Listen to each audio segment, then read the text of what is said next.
Hey guys, welcome from ETHCapeTown, and this is another edition of the Dev Chat, and I'm here with my great friend Andy Tudhope.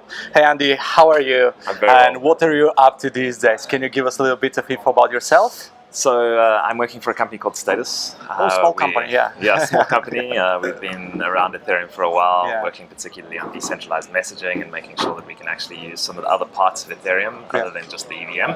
And the stuff that I've been working on at the moment is particularly, how do we curate the apps that appear in Status? Yeah. So you can browse to, any product or service on the network, but figuring out how we actually rank those in terms of the importance and value that they provide to the community is quite a difficult thing. Yeah. So, What is the pillar of this and undertaking that you're doing? What are you basing your curation on? look, I think that there'll be, hopefully in the end, multiple pillars, Yeah. right? We don't think that there's necessarily any one solution that is a silver bullet.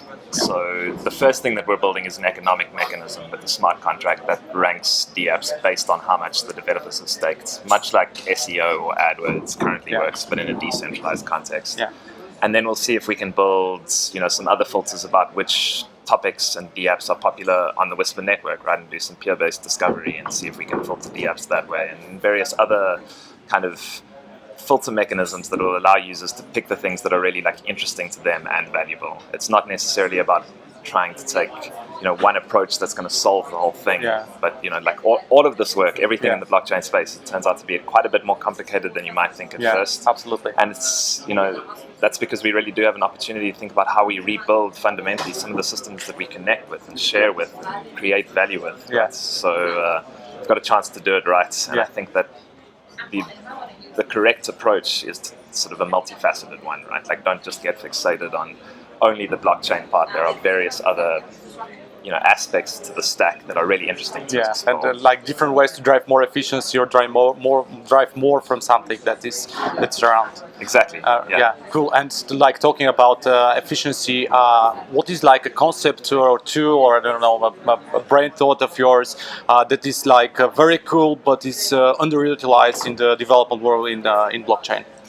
So the thing that I'm most impressed with at the moment, just based on this work that I've been doing with curating DApps and smart contracts, is trail of bits. So these guys have been building security tools for quite a while, and they actually come out of some really impressive work in the genuine security world, right? And it's fantastic to see these kind of people and this kind of talent coming into the ecosystem, and they've built some really incredible tools. Yeah. They have something that we're working with at the moment called Manticore and Echidna, which is really great for analyzing smart contracts. Right. And they've just released a static analysis tool called Slither. Slither, yeah. And Slither is super easy to use, Yeah. and it is just such a pleasure, right? Writing these smart contracts is obviously, when you're dealing with money and you're thinking about security and all the possible ways in which the stuff can get attacked, it's really great to have tools that will actually highlight the issues in your code, show you where you're thinking wrong, writing wrong code, and you can end up deploying with a lot more confidence. And it's something that I think that we are gradually learning these lessons, but it's been a long road, right? And all of the various different attacks and hacks that have happened on not only Ethereum but other cryptocurrency networks. You do come to realize that this stuff is like space shuttle code, right? Absolutely. You really have to have that level of confidence. And these tools are the best that I've encountered. Absolutely. I mean, for me, Slither is almost like the history of what has happened, and not allowing you to repeat it, what has happened there. Exactly. So Slither is awesome tool. Big ups to the Trail of Bits team. Yeah. Thank you, my man. It's been wonderful chatting with you. George, it's always good. See ya.